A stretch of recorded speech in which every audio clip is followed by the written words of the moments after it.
Ladies and gentlemen, the property market has changed. Boy, has it changed, and fast. Up crazy, level crazy. Stay tuned. We're going to talk about it with us real estate experts.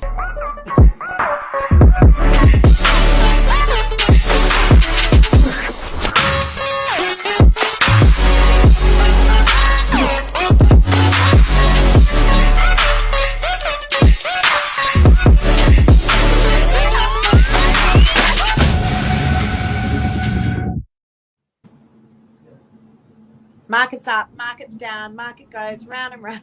It's like, seriously. I feel like it's all everyone talks about, the roller coaster of the real estate ride. Yeah. Crazy times. All right. So tonight, hi everyone. Good evening. You've got Mark and myself this evening. Tonight we're going to be addressing what is going on in the real estate market. We know it's been fast and furious these last few months, Crazy. but we saw signs, right, a couple of weeks ago that it was starting to level out. And so we just want to explain tonight what actually that does mean. Is it normal? And what's going on? Because not everyone follows real estate like we do, let's face it, Mark. And, I think it's really important that we keep people up to speed with what we're seeing on the ground, Northern Beaches. But I think this ripple effect is being felt right across the country, from what I understand from speaking with other agents. What do you think? Yeah, look, it's a big topic because it's the biggest asset class in our country, like stock market, property market. Like the property market is a big boy, big girl, whatever you decide. But it can make you feel happy, it can make you feel sad. And to put that into perspective, if your property value had halved in the last 3 months or in the last 12 months, boy, would we have your attention. Equally, when the market's going up, boy, have we got your attention. So the thing that you and I, Lise, and the whole team at Novak always gets asked is, what's happening? What's it doing? And not necessarily pinned to sales either. Rentals is a big one as well. You know what I mean? So, what's happening out there? Let's get into it. Okay, so here's what we're seeing. Let's rewind 3 months ago.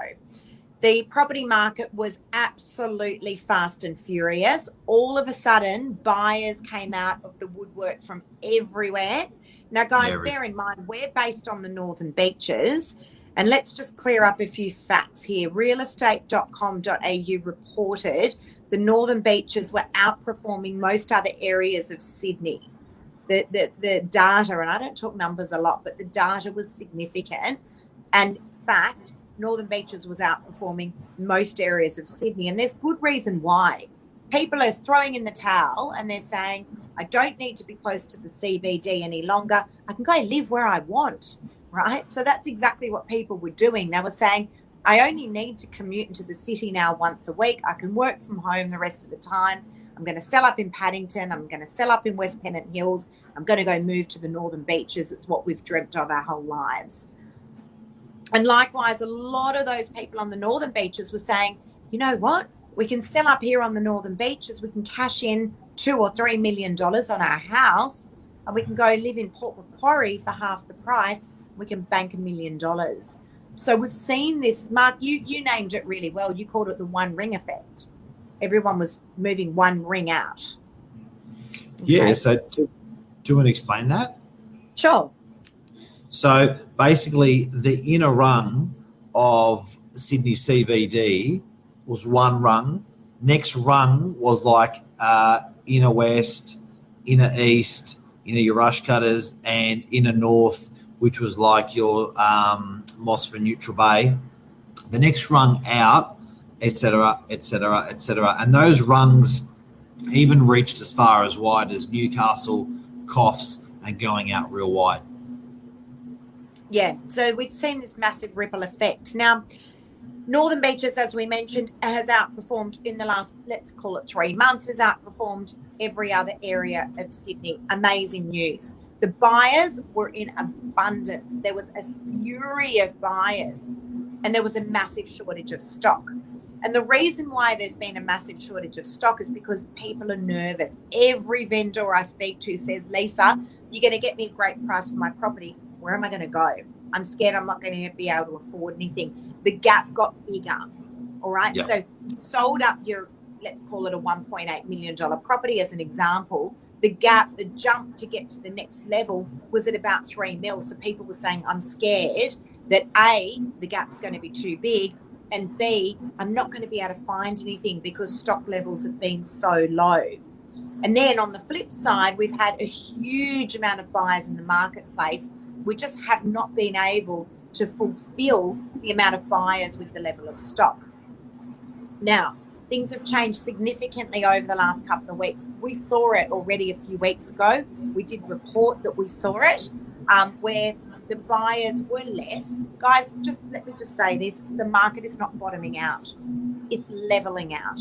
All right. So that's a great word. Leveling. Yeah, it is leveling out. It's finding its natural level now.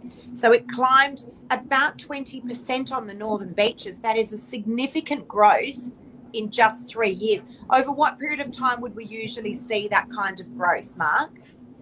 Oh, look, when people say property values double, if you're doing 10% a year for 7 years, that's doubling.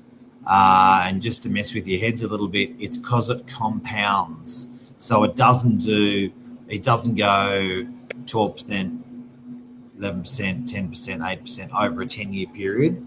If we can hit those levels of 10% every year for 7 years over a 10-year period, that will be double. That's what we expect. Right, but it all happened quite quickly. So it all happened over that 3-month period. COVID obviously slowed things down. The market went up, came down, and then all of a sudden springboarded straight back up again. We saw an increase more so than what everyone was anticipating. But now what we're seeing, and this is my opinion, all right? So vendors were gifted a 20% increase on their properties. Okay. Yep. Then some vendors were in saying 3 months. In 3 months. Particularly with houses, not units. Correct. Yeah. That's significant to point that out. So then some vendors were saying, I want more than 20%. I want 40%. I want 50%. All right. And some vendors got greedy with their expectations, and buyers said, you know what? We've had enough. We're already overpaying. We don't want to overpay anymore.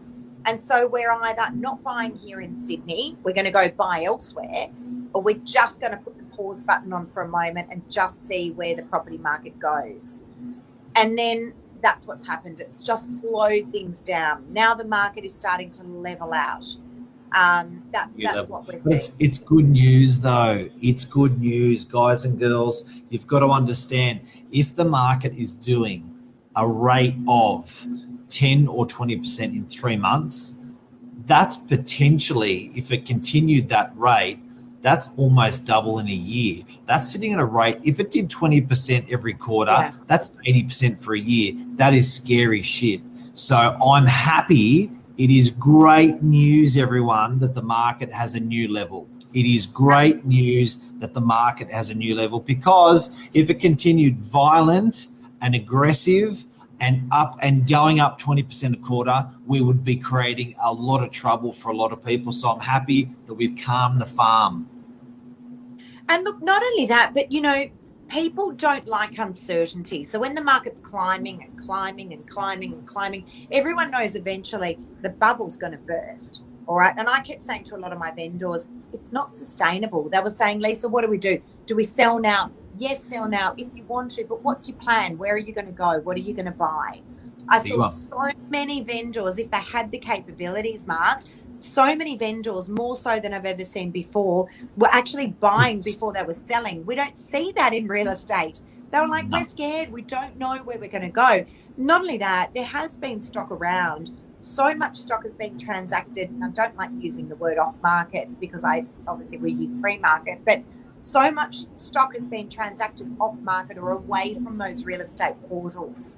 You go onto realestate.com.au, you go onto domain.com.au, there's not much stock there. They're the lowest we've ever seen on those portals. Oh, but yeah. You go to the sold section or you go to RP data, it tells a very different story. All right. So the stock is being transacted. It's just moving in different portals. It's almost like an underworld, a real estate underworld, right? It's being transacted in a different way. But more so than ever, I have seen vendors buying property before they sell, which comes with its own set of risks. All right. But they wanted the security of knowing that they weren't going to be homeless. They didn't want to be outpriced in a market that was moving so quickly. Now, the risk with doing that, buying before you actually sell, is you might have gone and bought a house for $2.5 million. Maybe you could have afforded a house for $3 million because you just don't know if your property was going to sell for more. All right. We come in with our proposals and our guides with our 10% variance. And I can tell you now, more often than not, a lot of these properties have been selling for way more than what these vendors expected that they were going to get. Crazy. It's crazy. Yeah. Hey, can I just show our friends what I've got here? Sure. This is really, really interesting. I'm going to share this with you for a second. This is really, really interesting stuff. And I saw it come up today, and I thought the friends at Catalyst have brought that. What's been really interesting is this.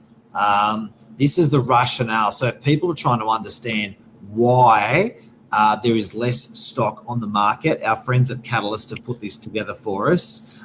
This is absolutely genius. Lise, can you read that there? I can't see it, but I'm looking at a screen on my eye. So 9 out of survey that's done, 9 out of 10 people, I'm looking to my right because I'm reading this as well. 9 out of 10 people, owners are hesitating to sell their home because they're the low stock. They have to buy something in the next market. So the biggest reason why people aren't selling is they are worrying about what the hell are they going to buy.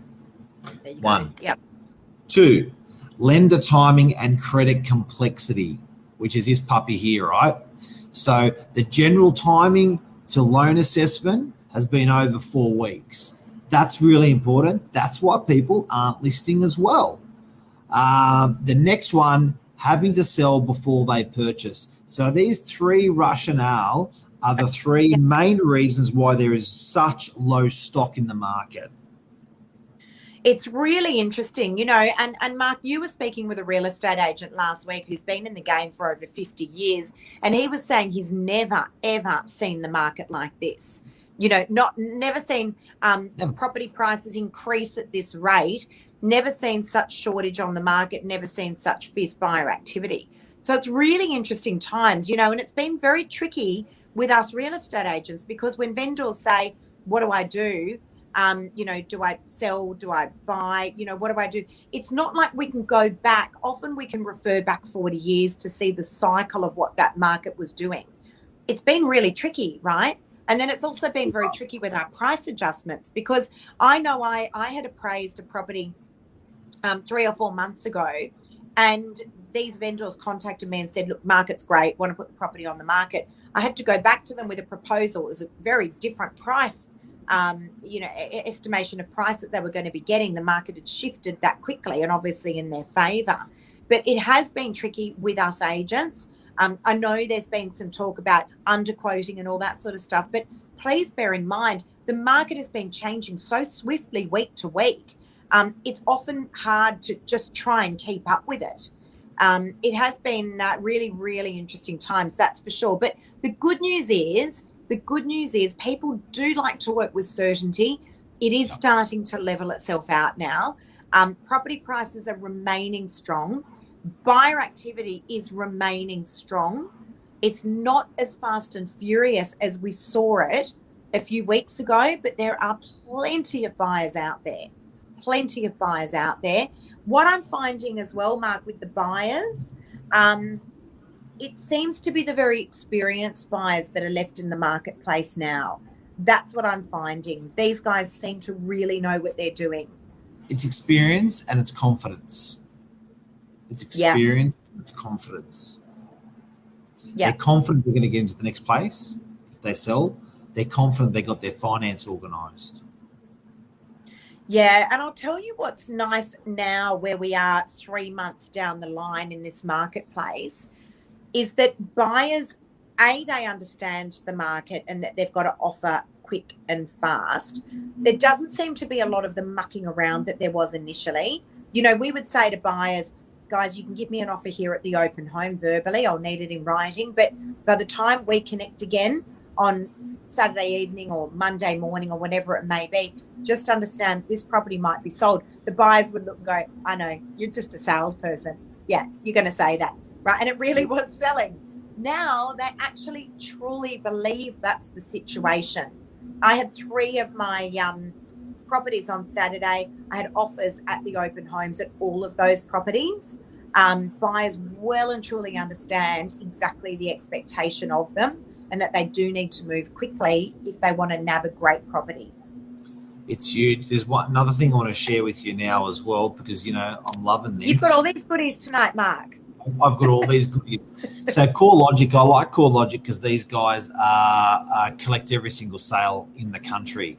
And if you have a look at this, what's really amazing is the lack of stock that's on the market. So we worry about Northern Beaches, Sydney, but this is national. So national, have a look at this. Have a look at this little puppy here. This is what stock levels have done over the last 11 years, and look how low the stock is. It's coming to a 10-year low. That's good for capital growth. And on market for less than 30 days, look at that. It's gone bananas. It is a historic low. So that's another. So I know I don't have to convince anyone that there's low stock on the market. We all know that, but it is happening across the country, which I think is very interesting. Well, that is interesting because it doesn't usually, right? It usually works again in its ebbs and flows. So when Sydney's really overperforming, often Melbourne's struggling, or, you know, but we're seeing collectively right across Australia, this seems to be happening in every single state. What's different about this market is it's happening in regional areas as well. So we don't usually see that. Normally those guys will struggle. It'll be super quiet, but we're speaking with agents. Actually, we've got some agents coming on Thursday morning from Alice Springs. Yes. They're going to be joining us on Novak Morning Minutes. It's going to be really interesting to see what these guys have to say. Like Alice Springs, with all due respect, but like who would ever think about buying property in Alice Springs from Sydney? But it's going to be really interesting to hear what those guys have to say. But it doesn't matter who we're talking to, Mark. Bathurst agents. I spoke to someone today from there. It's gone bananas. Wagga, Newcastle, Coffs Harbour, all these areas, these guys just can't get their hands on enough stock. The market has gone berserk. Is it a question? Is it sustainable in the property market to continue this growth? Is it sustainable for out of Sydney areas to keep this growth? So I've always been a big fan of Sydney. I think climatically it's always been a great place. Economically, it's been a great place. Jobs-wise, it's been a great place. Weather-wise, it's been a great place. For a lot of transport-wise, it's been a great place. But all the reasons Sydney has been fantastic for 100 years is the same reason Sydney is going to be fantastic for the next 100 years. Now, I'm just a bit worried that the outer areas where people are taking all of their money to are going to perform as well in the long term. I'm not trying to fearmonger people about sticking to Sydney and sticking to the Northern Beaches, but I just think we really should have a good, long, hard think about when COVID comes, when COVID goes, when COVID goes, when COVID goes, when COVID is really gone in 5 or 10 or 15 years, is that romance that people have with Gosford or Newcastle or South or those areas, is that romance still going to be a strong flame? Yeah, but this is not a one night affair that these people are having, Mark, with these areas. You know, anyone that I know that I have sold for and that has moved into any of these areas, and there's been a ton of people on the Northern Beaches that are moving out of area. And likewise, there's a ton of people that are moving into the Northern Beaches from out of area as well. But none of this has been a knee-jerk. That's important. That's important to mention, Lise. I think that you've got to a winner that we've had is we've lost people north, 1 hour, 5 hours, 12 hours. We've lost people south, 1 hour, 5 hours. But in an interesting way, we've got people that have come to us. So there's been an amazing churn that some areas. I think the biggest loser has been CBD of Sydney, the inner rung, because who the hell is going in the city to live? What for? Whereas the people that are going out to live half an hour away, they're coming to us. Very interesting. Oh, definitely. And at all my open homes, I'm always fascinated. Like, I'm always asking, are you guys from around the area? Honestly, I can tell you now, about 70% of buyers that I'm dealing with at the moment are not from the Northern Beaches. They're coming from everywhere. West Pennant Hills, Hornsby, Chatswood, the eastern suburbs, Willoughby. They're coming from everywhere. And they're coming in the droves. But we've also got a whole lot of Northern Beaches people that are actually moving out as well. But just getting back to what I was saying before, Mark, none of this has been a knee-jerk reaction. A lot of vendors that I've sold for in the last few months, they're moving. These guys were thinking about this for a really long time. It was always this very romantic dream. Wouldn't it be nice to go live in Noosa? You know, or they've got family in Coffs Harbour, or they bought a property in, like, we met some vendors today. They bought a property in Coffs Harbour years ago, and now they've decided, you know what, stuff it, we don't have to be here anymore, we're going to sell up, we're going to go live there. So none of this has happened quickly for these people. It's something, as I said, that they've been, you know, thinking about doing for a very, very long time, and COVID has just enabled it, and it's given them that opportunity to do so. But I think, you know, just to give, so buyers, to give you a little bit of peace of mind, the market appears to be leveling out now. It appears to be leveling out. Vendors, you have not missed the opportunity to sell. The market has climbed, and now it's starting to find its true level for the time being. That's not to say that this market is not going to take off again in weeks, in months. Who only knows? Because there are still so many factors that are going to drive this market. The international market's one of them. I still feel that that's still a little way I think we're a little way off with that. I do. But I would suggest in the next 12 to 24 months, that international market's going to be another driver to push up these property prices. That is an open checkbook for our government. Let's wait and see what the government does, though. Really is. Well, I'll tell you what they'll do, the government, they're going to open the borders. You're going to want to travel there. They're going to not let you travel there because they haven't opened their borders for those people to come here. So I'll get to that in a second. I just want to also show contributing factors to our market. COVID affected our market. Now, this is from our friends, again, Catalyst Group, amazing guys, very good finance brokers, very good fund money managers. They do everything. According to the leading agents, current levels of stock are largely due to a quieter spring selling season due to lockdowns, an increase in the duration of the average property ownership. So believe it or not, people have decided to stay in their property for longer. Just that shift. If everyone, your average used to be 7 years, but with stamp duty like it is, it's pretty hard to keep flopping around in and out of properties when you're losing 4% every time you're in and out of them.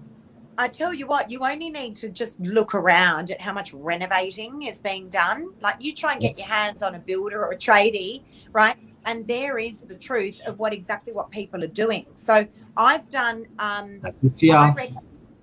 reckon I've done half a dozen appraisals in the last 2 weeks where vendors have said to me, can you please come and give us pricing on what we get for the property as is? But could you also let us know what would happen once we renovate, and this is what we're going to do to the property?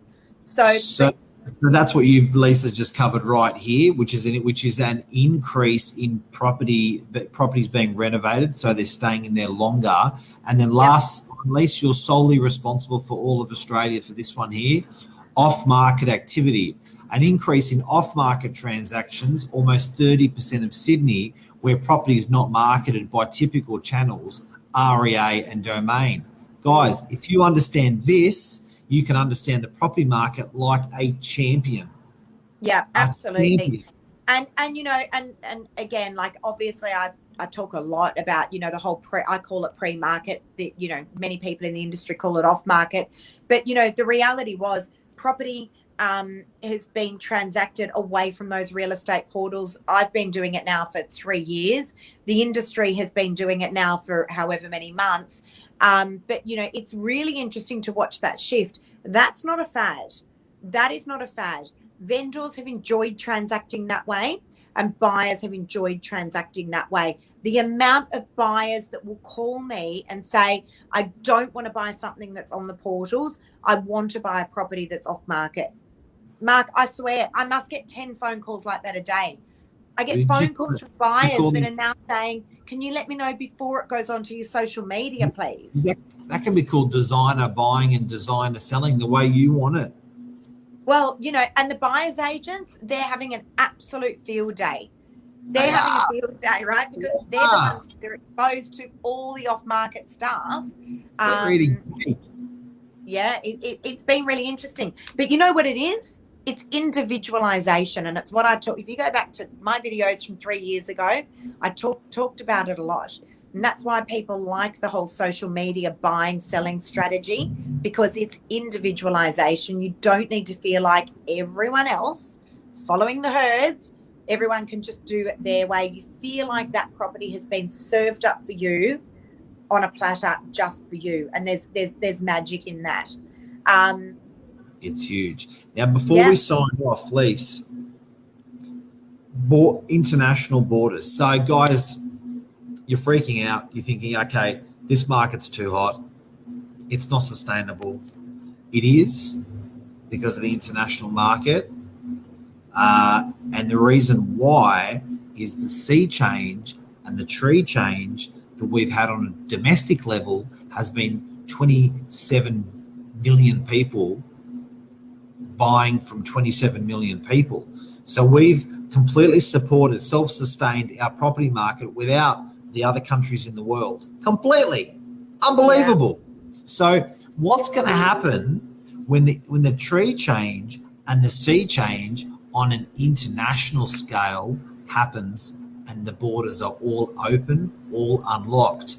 Are they running from Australia or are they running to Australia? Because when there's 6 billion people in the world and they're running from Australia or to Australia, I reckon they're all going to be coming right here, especially the people that can afford it. And those are the people that are going to buy, and that means that's going to be a kick on to our property market. So I'm encouraging friends and family, if you have the ability to do an upgrade, if you need it, if you have the ability to make an investment, if you need it, and you can do it, now is the time before all of the international peeps come over and start buying our stuff, and they will. Mark, I have to tell you, it started. Yeah. We were at a function yesterday. We spoke to, I'm going to remind you of this now. There were 2 people that you spoke to at that very small function. It was only 30 people. It was a friend's birthday. There were 2 families there that have just come here to live. Do you remember? One was from America and one was from China. Those guys have come here to live. It started already. The floodgates haven't even opened yet. It started already. But guys, don't wait off for the international market. That is definitely not my advice. Don't wait off. That's going to be a whole new wave. That'll be a whole different wave. You know, my advice is always, you've got to buy and sell when the time works for you. The market is still absolutely phenomenal. It is starting to level out. It is a wonderful time to transact property. It always is, as long as you're transacting in the same market, especially when it's a little bit volatile like it is at the moment. I reckon that's a wrap. Buy before the internationals do. That is our message from today on the ever-changing property market. And boy, it does not stand still. Up, down, left, right. It's boinging around like crazy. Can we sign off on rentals as well? Rentals is stable. It's good. Landlords are happy. Tenants are happy. It's a controlled environment. Unfortunately, it's the poor cousin always in real estate. I don't like that because I think there's a hell of a lot of important tenants and landlords that need to be updated on information. But it's just a nice, stable environment, low interest rates for landlords. The rents are even more competitive than they were. That growth out of the rental market has stopped. So for a tenant to rent a really nice house or a really nice unit, it's very achievable. It's also a great way to try before you buy. If you're thinking about moving to the Northern Beaches, come rent a house first, trial it out. It is a great opportunity for you. But the great thing is with the rental market, it's quite forgiving. An adjustment usually of, $20 or $30 will generally see you, find a great tenant. I reckon that's a wrap, Mr. Novak.